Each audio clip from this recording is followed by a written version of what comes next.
Hello students, मैं हूं जयशंकर झा और आप देख रहे हैं Career Point Nawada by Jaishankar Jha. आज मैं आप सबों के लिए अकाउंटेंसी चैप्टर 1 गैर लाभकारी संगठनों या गैर व्यापारिक संस्थाओं का लेखांकन जो चैप्टर है उसका इम्पोर्टेंट थ्योरी लेकर आया हूं।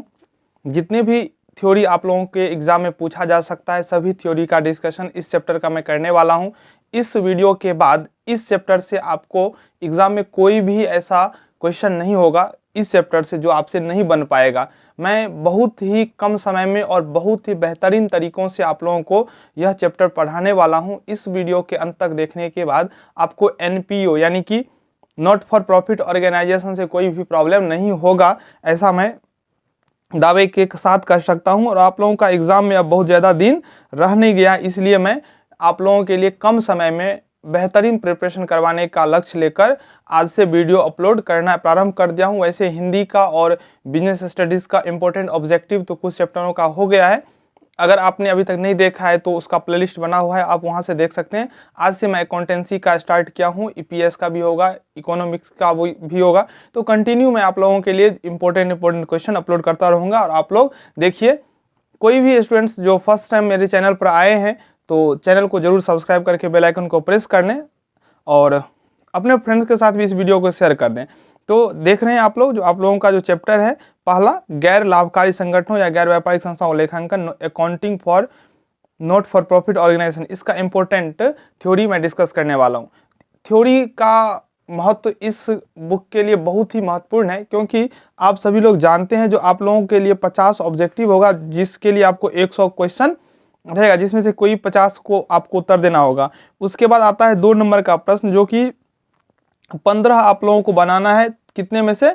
तो 30 में से। इस 30 प्रश्न में से 2 से 3 मैक्सिमम 4 ही प्रैक्टिकल क्वेश्चन होंगे, रेस्ट पूरे के पूरे थ्योरी होगा। तो अगर आप पूरे बुक को बहुत बढ़िया से पढ़ लिए हैं फिर भी आपको थ्योरी लिखना ही होगा। और बहुत सारे स्टूडेंट्स ने कहा है जो थ्योरी में बहुत ज़्यादा प्रॉब्लम है, और होता भी है, क्योंकि बहुत सारे टीचर जो है प्रैक्टिकल तो बनवा देते हैं लेकिन थ्योरी नहीं पढ़ाते हैं और क्वेश्चन याद करना पड़ता है या क्वेश्चन लिखा देते हैं। इसलिए मैं आज से लगातार आप लोगों के लिए अकाउंटेंसी का एक एक चैप्टर का ऑब्जेक्टिव और सब्जेक्टिव अपलोड करूंगा। आप लोग देखिए, इस चैप्टर का ऑब्जेक्टिव अपलोड किया गया है, लेकिन नेक्स्ट चैप्टर का पहले सब्जेक्टिव पढ़ाऊंगा, उसके बाद ऑब्जेक्टिव। और आप लोगों के लिए मैं 2-3 मॉडल पेपर भी दूंगा जो कि एग्जाम के समय में होगा। तो कंप्लीटली प्रिपरेशन आप लोगों का 12th का होगा, तो आप हमारे साथ बने रहें। और PDF के लिए आपको अगर PDF चाहिए तो आपको डिस्क्रिप्शन में व्हाट्सएप ग्रुप का लिंक मिल जाएगा। आप उस लिंक के थ्रू आप व्हाट्सएप ग्रुप को ज्वाइन कर लीजिए, वहाँ पे आपको PDF भी प्रोवाइड करा देंगे और आप लोगों का जो भी प्रॉब्लम होगा वहाँ से सोल्व हो जाएगा, ठीक है ना। तो ग्रुप ज्वाइन कर लीजिए। चलिए तो स्टार्ट करते हैं आज का यह वीडियो। पहला जो टॉपिक हमें सबसे इम्पोर्टेंट है जानना, इसमें हम वही टॉपिक को शामिल किए हैं जो एग्जाम के दृष्टिकोण से बेहतरीन है और बहुत ही इम्पोर्टेंट है। तो सबसे पहले हम चैप्टर के जो नाम है गैर लाभकारी संगठन, उसके बारे में जानते हैं। अलाभकारी संस्था किसे कहते हैं, गैर व्यापारिक संगठन किसे कहते हैं। हम इसमें क्वेश्चन नहीं लिख रहे हैं, इतना डिस्कशन करेंगे, जो क्वेश्चन कुछ भी आएगा आपका आंसर पता ही होगा, ठीक है ना। तो क्वेश्चन ऐसा रहेगा, जो अलाभकारी संस्था या गैर व्यापारिक संगठन किसे कहते हैं। तो आप लोगों को उत्तर में लिखना है, ऐसी संस्था जिनकी स्थापना का उद्देश्य लाभ कमाना नहीं बल्कि अपने सदस्यों और समाजों को निश्चित सेवा प्रदान करने के लिए की जाती है। ऐसा संस्था जिनका स्थापना किस लिए होता है, तो अपने सदस्य को या अपने समाज को एक निश्चित सेवा प्रदान करने के लिए। तो मैं आशा करता हूँ आप लोग अलाभकारी संस्था का परिभाषा जरूर लिख देंगे एग्जाम में। अलाभकारी संगठन या गैर व्यापारिक संगठन या लाभ न कमाने वाली संस्था कहलाती है। तो अगर मोटा मोटी देखें तो ऐसा संस्था जिसका स्थापना का जो मेन पर्पस होता है, मुख्य उद्देश्य होता है, वो प्रॉफिट अर्न करना नहीं होता है बल्कि समाज में एक निश्चित सेवा प्रदान करना, अपने सदस्यों को सेवा प्रदान करना। इनका मेन एम यही होता है, जो समाज की भलाई हो, समाज का जो है सांस्कृतिक रूप से हो या धार्मिक रूप से हो या शारीरिक रूप से हो, तो इसमें इम्प्रूव करना, फ्री में सेवा देना, समाज को एक बेहतर समाज बनाना, यही मेन पर्पस होता है अलाभकारी संस्था का। इसका स्थापना जो होता है वो लाभ कमाने के पर्पस से नहीं होता है, ठीक है ना। तो मैं आशा करता हूँ जो अलाभकारी संस्था के बारे में आप लोग क्लियर जान गए होंगे। जो अलाभकारी संगठन क्या होता है, नाम ही है नॉट फॉर प्रॉफिट, यानी कि लाभ के लिए नहीं। ऐसी संस्था जिसका स्थापना लाभ के लिए नहीं होता है बल्कि समाज के जो लोग होते हैं, संस्था के जो सदस्य होते हैं, उन्हें एक निश्चित सेवा प्रदान करने के लिए किया जाता है, ठीक है ना। ऐसी संस्था में निम्नलिखित संस्थाओं या व्यक्तियों को शामिल किया जाता है। जानना बहुत जरूरी है जो अलाभकारी संगठन में किस प्रकार के संस्थान को शामिल किया जाता है, क्योंकि ऑब्जेक्टिव में पूछा जा सकता है। तो सबसे पहला देखिए, शैक्षणिक संस्थान जो है वो लाभकारी संस्थान होते हैं। एग्जाम्पल के लिए जैसे विद्यालय जो होता है समाज में शिक्षा प्रदान करने के लिए स्थापित होता है, ना कि वो लाभ कमाने के लिए। महाविद्यालय और विश्वविद्यालय, ठीक है ना। धार्मिक संस्थान, तो आपको याद रखना है शैक्षणिक संस्थान के अंतर्गत विद्यालय आता है, महाविद्यालय आता है, यूनिवर्सिटी आता है, सब लोग जान ही रहे हैं। धार्मिक संस्थान में मंदिर, मस्जिद, गुरुद्वारा, गिरजाघर। खेल संस्थान में आता है खेल क्लब, व्यायामशाला। चौथा है सामाजिक संस्थान, इसमें अस्पताल, पुस्तकालय, औषधालय। पांचवा पेशेवर व्यक्ति, डॉक्टर, अंकेक्षक, अभियंता, वकील आदि। पेशेवर संस्थान में आता है चैम्बर ऑफ कॉमर्स, शिक्षक संघ, श्रम संघ, मेडिकल काउंसिल, भारतीय चार्टर्ड अकाउंटेंट संस्था। ये सब जो पेशेवर संस्था है, इनका भी उद्देश्य होता है एक निश्चित सेवा प्रदान करना। तो इतने संस्थान जो है अलाभकारी संस्थान के उदाहरण है। तो मैं आशा करता हूं जो अलाभकारी संगठन को आप जान गए होंगे और लाभकारी संगठन का उद्देश्य जान गए होंगे। तो अगर आपसे कोई पूछ दे जो मारुति कंपनी जो है वो किस प्रकार का संगठन है, तो मारुति कंपनी जो है वो लाभ कमाने के उद्देश्य से स्थापित होता है, इसलिए वो लाभकारी संस्था होगा, न कि अलाभकारी संस्था। ऑब्जेक्टिव में पूछता है, ठीक है ना। चलिए आगे देखते हैं। अगला पॉइंट जो है, इन संस्थाओं की आय का मुख्य स्रोत सदस्यों से प्राप्त चंदा। देखिए चंदा कौन देता है, तो सदस्य देता है। जनता से प्राप्त दान और सरकार व सरकारी एजेंसियों से प्राप्त अनुदान व सहायता है। और लाभकारी संस्था भी आय अर्न करती है। आय अर्न करने का जो मेन सोर्सेस है नॉट फॉर प्रॉफिट ऑर्गेनाइजेशन का, वो है सब्सक्रिप्शन यानी कि चंदा, दूसरा है दान डोनेशन, और तीसरा है सब्सिडी जो कि गवर्नमेंट या गवर्नमेंट एजेंसी से प्राप्त होता है। चंदा कौन देता है, तो अलाभकारी संस्था के जो सदस्य होते हैं उनके द्वारा चंदा दिया जाता है। जो उस क्षेत्र के धनाढ़ लोग होते हैं, धनी लोग होते हैं, जो उस संस्था को चलाते हैं, चलवाते हैं, तो वो दान देते हैं। और सरकार और सरकारी एजेंसियां जो होता है वो अनुदान देते हैं। तो इस प्रकार से इनकम अर्न करता है अलाभकारी संगठन और संस्था को चलाता है। तो मैं आशा करता हूं जो आप लोग निश्चित रूप से जान गए होंगे जो आय का साधन, तो कहीं ना कहीं से तो संस्था को चलाने के लिए तो फंड की आवश्यकता होगा।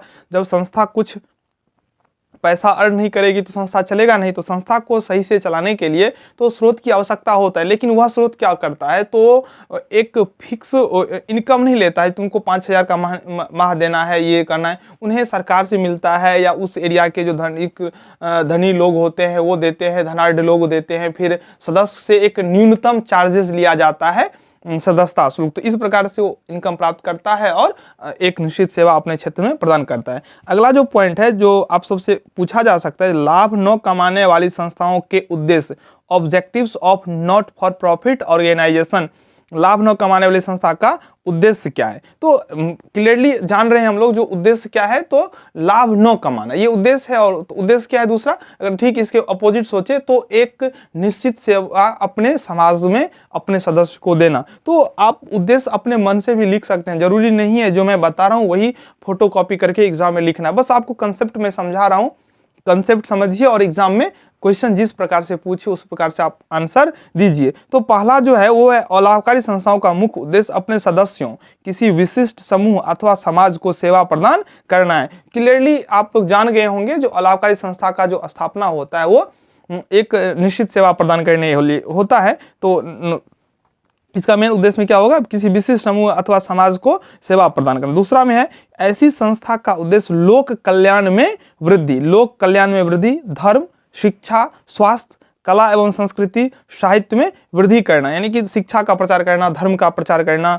स्वास्थ्य के प्रति जागरूकता पैदा करना, या सांस्कृतिक जो किसी का संस्कृति होता है, किसी धर्म का होता है, इसका बढ़ावा देना जो है मेन ऑब्जेक्टिव होता है अलाभकारी संगठन का। अगला जो है टॉपिक जो आपसे पूछा जा सकता है, जो लाभ न कमाने वाली संस्थाओं की मुख्य विशेषता बताओ। मेन फीचर्स या कैरेक्टरिस्टिक्स जो नॉट फॉर प्रॉफिट ऑर्गेनाइजेशन का क्या है, तो पहला है अलाभकारी संस्थाओं की स्थापना समाज तथा अपने सदस्यों के कल्याण तथा सेवा के लिए किया जाता है। स्थापना क्यों किया जाता है, तो समाज और सदस्यों के कल्याण तथा सेवा के लिए। दूसरा ऑप्शन अगर लिखना हो तो ये संस्थाएं कला, संस्कृति, धर्म, शिक्षा, खेलकूद के प्रचार प्रसार तथा प्रोत्साहन के लिए कार्य करती है। देखिए कहीं क्या होता है तो एक रूम लेकर उसमें बहुत सारे बुक रख दिया जाता है, और क्योंकि एक आदमी से तो संभव नहीं है क्योंकि पुस्तक बहुत ज़्यादा महंगी होता है, तो वहाँ पे कोई व्यक्ति 1 लाख रुपया 2 लाख रुपया डोनेट करके वहाँ पे सारा बुक अवेलेबल करवा देगा। उस क्षेत्र के जितने भी युवा हैं तो वहाँ जाके उस पुस्तक को, जो पुस्तक 10,000 में मिलेगा, 1,000 में मिलेगा, 500 में मिलेगा, वहाँ जाके वो फ्री में पढ़ सकता है। या अगर वो संस्था कुछ चार्जेज कर देगा, जो लोग आते हैं रेगुलर इस संस्था में, तो आपको 10 रुपया माह देना है। देखिए 500 का बुक पढ़ रहा है, एक माह में कितना बुक पढ़ लेगा आप लोग जान ही रहे हैं, देना कितना है 10 रुपया। तो ऐसे करके अगर 100 सदस्य हो जाएंगे तो 100 दें 1,000 कलेक्शन होगा। उस 1,000 से क्या होगा तो एक पुस्तक तो कम से कम और उसमें जोड़ा जा सकता है। तो इस हिसाब से वो संस्था जो है आगे बढ़ता जाएगा और लोगों को फायदा पहुंचाता जाएगा। यही इसका मेन पर्पस है, खेल कूद करवा देना, कहीं मैच करवा देना। तो इससे क्या होता है उस क्षेत्र के युवा में कोई प्रतिभा को निखारा जा सकता है। अभी ग्राम स्तर पर अगर हम टूर्नामेंट खोल दें तो टूर्नामेंट में कोई अच्छा करेगा तो वो ब्लॉक लेवल पर जाएगा, ब्लॉक में अच्छा करेगा तो उससे जिला लेवल पर जाएगा, उससे स्टेट, ऐसे करके देश के रिप्रेजेंट करेगा। तो मेन पर्पस होता है उस क्षेत्र के युवा के स्वास्थ्य, शिक्षा, चारित्रिक सब इंप्रूवमेंट करना मेन पर्पस होता है। इसका लाभ कमाने के लिए इसका स्थापना नहीं होता है। अगला पॉइंट, जो इनका उद्देश्य लाभ कमाना नहीं बल्कि सेवा प्रदान करना होता है। चौथा पॉइंट है, इन संस्थाओं के आय का मुख्य स्रोत क्या होता है। तो हम सभी लोग जान ही रहे हैं, चंदा जो कि सदस्य देता है, दान वहां के पब्लिक देता है, और सरकारी अनुदान सब्सिडी, ठीक है ना। इन संस्थाओं द्वारा प्राप्ति एवं भुगतान खाता, आय व्यय खाता तथा चिट्ठा यानी कि बैलेंस शीट तैयार किया जाता है। और लाभकारी संस्था के द्वारा प्राप्ति और भुगतान खाता बनाया जाता है, आय व्यय खाता बनाया जाता है और बैलेंस शीट बनाया जाता है। इनके द्वारा अंतिम विवरण में 3 शामिल किया जाता है, प्राप्ति और भुगतान खाता, आय व्यय खाता और चिट्ठा को, ठीक है। छठा जो हो सकता है विशेषता, इन संस्थाओं के अधिशेष को सदस्यों में वितरित नहीं किया जाता है। जितने भी लाभकारी संगठन होते हैं उनमें जो शेष होता है यानी कि एक्सपेंसेस से ज़्यादा इनकम होते हैं, तो उस एक्सेस इनकम को क्या किया जाता है तो सदस्यों के बीच में डिस्ट्रीब्यूट कर लिया जाता है। लेकिन और लाभकारी संगठन में जो सरप्लस होते हैं उनको क्या किया जाता है तो पूंजी कोष में जोड़ा जाता है, यानी कि उसको आगे बढ़ाने में यूज कर लिया जाता है, ना कि बांटा जाता है, ठीक है।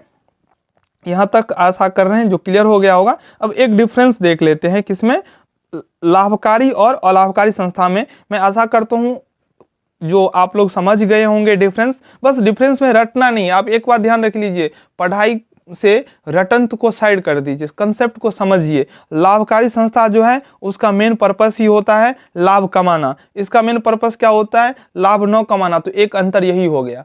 आप खुद से सोचिए जो क्या क्या अंतर हो सकता है। तो इन संस्थाओं का मूल उद्देश्य लाभ कमाना होता है, तो इसका ठीक अपोजिट होगा, इन संस्थाओं का मूल उद्देश्य लाभ कमाना नहीं होता है बल्कि सेवा प्रदान करना होता है। हो गया।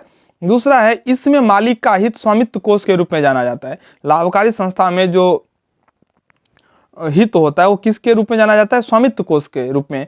इसमें सदस्यों के हित पूंजी कोष के रूप में जाना जाता है। तो एक डिफरेंस हो गया, इसमें यानी कि लाभकारी संस्था में जो हित होता है वो स्वामित्व कोष होता है और इसमें पूंजी कोष होता है, ठीक है। तीसरा है, इस प्रकार के संस्था के कार्यों के जो शुद्ध परिणाम होते हैं उसको शुद्ध लाभ यानी कि नेट प्रॉफिट या नेट लॉस कहा जाता है। इस प्रकार के यानी कि लाभकारी संस्था में जो कार्य होता है उसका जो नेट जो रिजल्ट होता है, आउटकम होता है, वो नेट प्रॉफिट या नेट लॉस जाना जाता है। लेकिन जो नॉट फॉर प्रॉफिट ऑर्गेनाइजेशन होता है उसका जो आउटकम होता है उसको सरप्लस या डिसिट के रूप में जाना जाता है, ना कि लाभ हानि के रूप में। चौथा जो है वो है, इन संस्थाओं के वित्तीय विवरण में व्यापारिक खाता, ट्रेडिंग अकाउंट, लाभ हानि खाता, पीएल अकाउंट तथा स्थिति विवरण बनाया जाता है। लाभकारी संस्था के जो वित्तीय विवरण होते हैं उसमें लाभ हानि खाता, व्यापारिक खाता और स्थिति विवरण होता है, जबकि अलाभकारी संगठन के वित्तीय विवरण में प्राप्ति एवं भुगतान खाता, आय व्यय खाता और स्थिति विवरण बनाया जाता है। पांचवा, इन संस्था का क्षेत्र विस्तृत होता है, यानी कि लाभकारी संगठन का जो क्षेत्र है वो बड़ा होता है, जबकि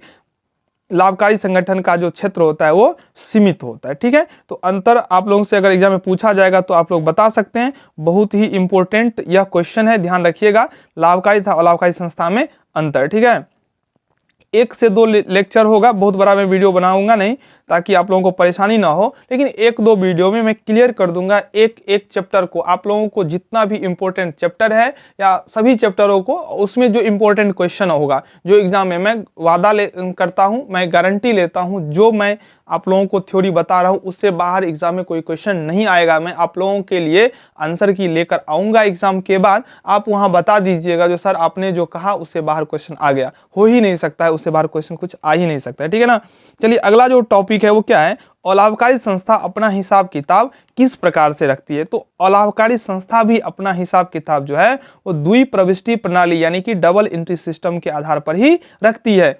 ये अपना हिसाब किताब रोकर पद्धति के आधार पर रखती है। दो बातें आपको यहाँ पे ऑब्जेक्टिव के रूप में याद रखना है, जो इनका हिसाब किताब कैसा होता है, किस आधार पर, तो डबल एंट्री सिस्टम के बेसिस पे होता है, और इसका जो हिसाब किताब होता है वो रोकर पद्धति के आधार पर होता है, ठीक है। अगला जो पॉइंट है, अलाभकारी संस्था को लेखांकन अभिलेखों की आवश्यकता या उद्देश्य, मतलब अगर ये लाभ कमाने के लिए संस्था नहीं है तो ये लेखांकन क्यों करती है। हमारे मन में ऐसा प्रश्न आता है और आना भी चाहिए। जब अलाभकारी संस्था का मेन ऑब्जेक्टिव है सेवा देना, सुविधा प्रदान करना, तो फिर ये लेखांकन क्यों करेगी, क्यों जरूरी है लेखा करने का, क्यों जरूरी है उतना हिसाब किताब करने का, ऐसा क्वेश्चन मन में आ सकता है। तो चलिए मैं बताता हूं जो लेखा करना इनको भी क्यों जरूरी है। नेसेसिटी या objects of accountancy, record of not for profit organisation. तो पहला जो है वो निधि कोष के उपयोग पर उचित नियंत्रण। देखिए इन संस्थाओं को भी रोकर आता है, प्राप्त होता है पैसा, तो उस पैसा का सही उपयोग हो रहा है कि नहीं हो रहा है, चोरी ना हो, गबन ना हो, इन सभी बातों को ध्यान रखने के लिए तो इन संस्थाओं को भी तो रिकॉर्ड करना पड़ेगा। जो कितना आय आया, उसमें से कितना खर्चा हुआ, कितना बचा हुआ है, बीच में कोई उसे गबन ना कर ले, या जहाँ पे 5 रुपया खर्च होना हो वहाँ पे 50 रुपया खर्च ना हो जाए। तो इन तमाम बातों को ध्यान में रखते हुए अलाभकारी संस्था के द्वारा भी रिकॉर्ड रखा जाता है, ठीक है ना। तो पहला हो गया निधि कोष के उपयोग पर उचित नियंत्रण। दूसरा है सदस्यों, दानकर्ताओं, सरकारी एवं गैर सरकारी संस्थाओं से प्राप्त धनराशि के गबन एवं दुरुपयोग की संभावना को कम करने या उससे बचने के लिए। गबन न हो या हो तो बहुत कम मात्रा में हो, अगर हिसाब किताब नहीं रखेगा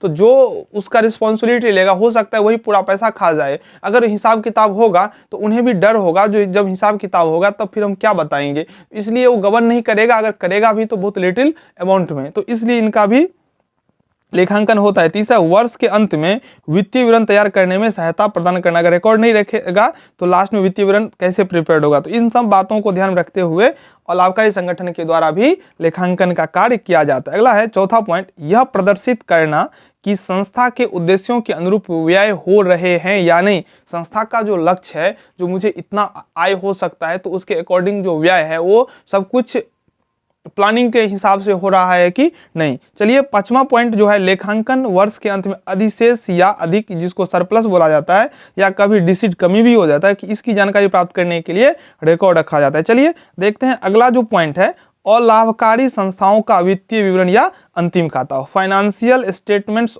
और final accounts of not for profit organisation. तो पहले भी मैं बता चुका हूं, जो अलाभकारी संस्था के वित्तीय विवरण में जो शामिल होते हैं वो है प्राप्ति एवं भुगतान खाता, रिसिप्ट्स एंड पेमेंट्स अकाउंट। दूसरा आय व्यय खाता यानी कि इनकम एंड एक्सपेंडिचर अकाउंट, और तीसरा आर्थिक चिट्ठा यानी कि बैलेंस शीट। तो 3 वित्तीय विवरण में शामिल होते हैं, receipt and payment, income and expenditure और बैलेंस शीट। तो चलिए प्राप्ति एवं भुगतान खाता के बारे में हम जानते हैं, जो प्राप्ति एवं भुगतान खाता क्या होता है। सभी के सभी जो है ना टॉपिक इंपॉर्टेंट है, बहुत बार पूछा गया है क्वेश्चन में, प्राप्ति एवं भुगतान खाता किसे कहते हैं, इसके विशेषताओं को लिखें। तो मैं क्वेश्चन आप लोगों को यहाँ पे नहीं दे रहा हूँ, लास्ट में होगा तो मैं लॉन्ग का जो क्वेश्चन होगा वो मैं आप लोगों को VVI दे दूंगा, जो इतना क्वेश्चन का प्रिपरेशन आपको करना है। लेकिन मैं बता देता हूं, अगर आप हमारे द्वारा दिए गए सभी थ्योरी को ठीक ठीक देख लेते हैं तो आपको कहीं भी कोई भी क्वेश्चन पढ़ने की, कोई गेस हो, मॉडल पेपर हो, किताब हो, कुछ पढ़ने की जरूरत ही नहीं होगा,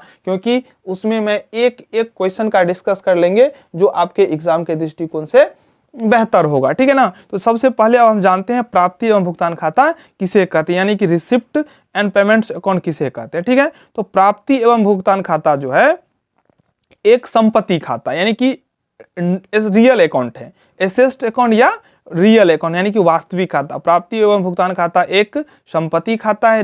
पूछा जाता है ऑब्जेक्टिव में प्राप्ति एवं भुगतान खाता है तो इसका हो जाएगा संपत्ति खाता यानी कि एसेट अकाउंट, या वास्तविक खाता रियल अकाउंट। प्राप्ति एवं भुगतान खाता रोकड़ पद्धति पर तैयार किया जाता है। यह भी ऑब्जेक्टिव में पूछा जाता है प्राप्ति एवं भुगतान खाता किस आधार पर बनाया जाता है, तो प्राप्ति एवं भुगतान खाता रोकड़ पद्धति पर तैयार किया जाता है। यह खाता विभिन्न प्राप्तियों एवं भुगतानों को, चाहे वे चालू अवधि से संबंधित हो या पूर्व अवधि या आने वाली अवधि से संबंधित हो, सारांश के रूप में प्रस्तुत करता है। इसमें पूंजीगत तथा आयगत सभी प्रकार के लेन देनों को दिखाया जाता है। यह खाता प्रारंभिक रोकड़ शेष एवं बैंक शेष से प्रारंभ होता है और अंतिम रोकड़ शेष और बैंक शेष से बंद होता है। देखिए यह जो अभी मैं बताया हूं ये किसका एग्जाम्पल था, तो ये एग्जाम्पल था प्राप्ति एवं भुगतान खाता का। एक बार मैं फिर आप लोगों को बता दूं, प्राप्ति एवं भुगतान खाता एक वास्तविक खाता है जो रोकड़ पद्धति के आधार पर तैयार किया जाता है। इतना आप समझ गए होंगे जो प्राप्ति एवं भुगतान खाता किस नेचर का अकाउंट है, तो रियल अकाउंट है, क्योंकि यह रोकड़ आधार पर बनाया जाता है। इसमें इस अकाउंट्स में किसी भी प्रकार का जो प्राप्ति होगा उसे दिखाया जाता है और किसी भी प्रकार का भुगतान हो, चाहे वो आयगत हो चाहे वो पूंजीगत हो। आयगत का मतलब होता है ऐसा प्राप्ति जो बार बार आने वाले होते हैं, और पूंजीगत का मतलब होता है जो कभी कभार आता है, वन टाइम आता है, तो ऐसे प्राप्ति को पूंजीगत कहते हैं।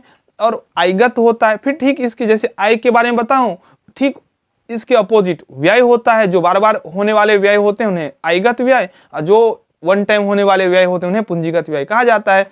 तो प्राप्ति एवं भुगतान खाता में किसी भी वर्ष का, चाहे वो चालू वर्ष का प्राप्ति हो, चाहे चालू वर्ष का भुगतान हो, चाहे 1947 का प्राप्ति हो, चाहे 2050 का प्राप्ति हो, प्राप्ति होगा मतलब रिसिप्ट होगा तो हम प्राप्ति के साइड में दिखाएंगे। भुगतान होगा चाहे वो किसी भी अवधि से हो, अस्थाई हो, पूंजीगत हो, आयगत हो, हमको कुछ नहीं समझना है। आएगा उसको हम रिसिप्ट एंड पेमेंट्स अकाउंट में दिखाएंगे, जाएगा उस रिसिप्ट एंड पेमेंट्स अकाउंट में दिखाएंगे, क्योंकि इन्हें जो है ना रोकड़ बेस पर तैयार किया जाता है। बस ध्यान रखना है आना चाहिए, पैसा आएगा हम रिकॉर्ड करेंगे, चाहे वो कहां से आ रहा है हमको ये देखना ही नहीं है, किस वे से आ रहा है वो नहीं ध्यान देना है, बस हमको ध्यान देना है जो पैसा आ रहा है, आएगा हमको रिकॉर्ड करना है, रिसिप्ट साइड में लिख देना है। जा रहा है पैसा तो पेमेंट साइड में करना है। कुछ भी हो रहा है, खर्चा हो रहा है 1 करोड़, 1 रुपया हम नहीं दिए, किसी को कैश नहीं दिए, सिर्फ बोले हम दे देंगे तुमको 1 करोड़ रुपया, हमको रिसिप्ट एंड पेमेंट्स अकाउंट में नहीं दिखाना है। क्लियर ना? रिसिप्ट एंड पेमेंट्स अकाउंट में जो रियल में होगा, पैसा आएगा तो प्राप्ति साइड में, जाएगा तो भुगतान साइड में। पैसा किसी भी अवधि से संबंधित हो, किसी भी नेचर का प्राप्ति या भुगतान हो, हमको रिकॉर्ड करना है, बस कैश पर इफेक्ट होना चाहिए। तो मैं आशा करता हूं जो प्राप्ति एवं भुगतान खाता आप समझ गए होंगे। चलिए आगे बढ़ते हैं, तो प्राप्ति एवं भुगतान खाता के विशेषता को जान लेते हैं। ठीक है ना? प्राप्ति एवं भुगतान खाता की विशेषता जानिए। तो सबसे पहला विशेषता होता है यह रोकड़ पुस्तक की तरह ही है। रोकड़ पुस्तक में जैसे रोकड़ को आना और जाना को रिकॉर्ड किया जाता है, ठीक उसी प्रकार रिसिप्ट एंड पेमेंट्स अकाउंट में भी रोकड़ का आना और जाना को ही रिकॉर्ड किया जाता है। अगर मैंने आपको कहा जो मैं आपको 5 लाख रुपया दूंगा, तो दिया तो नहीं दिया तो रिसिप्ट एंड पेमेंट्स अकाउंट में कुछ भी नहीं लिखेंगे, अगर दे दिया तो लिखेंगे। ठीक है ना? दूसरा है इसमें सभी प्राप्तियां चाहे वे आयगत हो या पूंजीगत हो डेबिट पक्ष में दिखाई। आपको बस इतना याद रखना है, जो किसी भी प्रकार का प्राप्ति हो हम दिखाएंगे डेबिट साइड में, चाहे वो कभी का हो, कोई मतलब नहीं है। तीसरा है सभी भुगतानों को चाहे आयगत हो या पूंजीगत भुगतान हम क्रेडिट करेंगे, जाना चाहिए, कैश घटना चाहिए, कैश कम होगा दिखा देंगे। ठीक है ना? चौथा है इसमें गैर रोकड़ मदे। गैर रोकड़ मदे का मतलब होता है जिसमें कैश पर कोई प्रभाव नहीं पड़ता। जैसे डिप्रिसिएशन है, मशीन में 5 करोड़ में खरीद के लाया या 5 लाख में खरीद के लाया, उसके टूट फूट से उसके मूल्य में कमी आया, कैश तो मेरा कम नहीं हुआ ना। हाँ, जब मैंने मशीन खरीदा उस समय मैंने इन्वेस्ट किया था 5 लाख, उस टाइम तो कम हुआ, लेकिन अब जो टूट फूट हुआ उससे कैश में कोई प्रभाव नहीं पड़ रहा है, इसलिए हम इसको रिसिप्ट एंड पेमेंट्स अकाउंट में नहीं दिखाएंगे। क्लियर? इसमें गैर रोकड़ मदे उपार्जित आय, अदत्त व्यय नहीं। अदत्त व्यय का मतलब होता है जो हम खर्चा दिए नहीं हो तो गया लेकिन दिए नहीं, उपार्जित आय कमाए लेकिन प्राप्त नहीं हुआ, इस सबको नहीं दिखाना है। जैसे देखिए एक एग्जांपल के लिए मैं बता रहा हूँ, चंदा तो 110 देता है 10 रुपए, 1000 आना चाहिए, लेकिन 90 सदस्य ने पैसा दे दिया, 90 सदस्य 10 रुपया दिया तो 900 तो आया, 100 नहीं आया तो 100 नहीं आया, उसको छोड़ दीजिए, सिर्फ 900 दिखाइए। ठीक है ना? पांचवा जो पॉइंट है, जो लेखांकन अवधि के अंत में इस खाते का शेष निकाला जाए जिसे अंतिम रोकड़ शेष ज्ञात होता है। ठीक है? तो चलिए ये हो गया इसका। अब जानते हैं प्राप्ति एवं भुगतान खाता और रोकड़ बही में अंतर। बहुत ही इंपॉर्टेंट टॉपिक है, इसको ध्यान से देख लीजिएगा, ठीक है ना। तो पहला जो है, इसमें तिथिवार प्रविष्टियां नहीं कही जाती। किसमें? तो प्राप्ति एवं भुगतान खाता में तिथिवार प्रविष्टियां नहीं होता है, रोकड़ बही में तिथिवार प्रविष्टियां होता है। प्राप्ति एवं भुगतान खाता में तिथिवार प्रविष्टियां नहीं होता है, इसमें तिथिवार जिस दिन आएगा उसी दिन रिकॉर्ड करना होता है, ठीक है ना। दूसरा अंतर है, प्रविष्टियां सारांशित रूप में की जाती है, इसमें प्रविष्टियां क्रमवार की जाती है। तीसरा, यह खाता लेखांकन वर्ष के अंत में तैयार किया जाता है, यह खाता लेखांकन वर्ष के अंत में। प्राप्ति एवं भुगतान खाता जो है लेखांकन के अंतिम वर्ष में या अंतिम माह में तैयार किया जाता है। यह रोकड़ बही दैनिक आधार पर तैयार किया जाता है, प्रत्येक दिन के लेन देनों को रिकॉर्ड किया जाता है। चौथा, यह अलाभकारी संगठन के द्वारा तैयार किया जाता है प्राप्ति एवं भुगतान खाता, लेकिन रोकड़ बही किसी भी प्रकार के संगठन के द्वारा तैयार किया जा सकता है, ठीक है ना। पांचवा और अंतिम अंतर है, इसमें इसके बाएं भाग में प्राप्ति और दाएं भाग में भुगतान को दिखाया जाता है। प्राप्ति को बाएं और भुगतान को दाएं भाग में। इसके बाएं भाग में डेबिट भाग और दाएं भाग में क्रेडिट भाग होता है। तो यही है प्राप्ति एवं भुगतान खाता और रोकड़ बही में अंतर। तो आज का क्लास मैं अभी यहीं पर खत्म कर रहा हूं, कल एक और क्लास होगा जिसमें एनपीओ का थ्योरी कंप्लीट हो जाएगा। अगर आप लोग चाहते हैं जो प्रैक्टिकल क्वेश्चन भी मैं सोल्व करूं तो आप लोग बताइए, तो मैं आपको लाइव आकर 1 से 2 क्लास में प्रैक्टिकल जो प्रॉब्लम होगा उसको भी मैं सोल्व कर दूंगा। बस आप लोग का साथ चाहिए, आप लोग जुड़े रहिए, व्हाट्सएप ग्रुप ज्वाइन कर लीजिए, तो वहाँ पे बातचीत भी होगा। आपका जो कोई प्रॉब्लम होगा तो वहाँ हम सोल्व कर देंगे। जो फर्स्ट टाइम चैनल पर आए हैं तो चैनल को जरूर सब्सक्राइब कर लें और हमारे साथ बने रहें। अगर मेरा प्रयास अच्छा लग रहा हो तो वीडियो को लाइक करके अपने फ्रेंड्स के साथ जरूर शेयर कर दें, ठीक है। तो अभी के लिए आप सबसे मैं विदा लेता हूँ, धन्यवाद।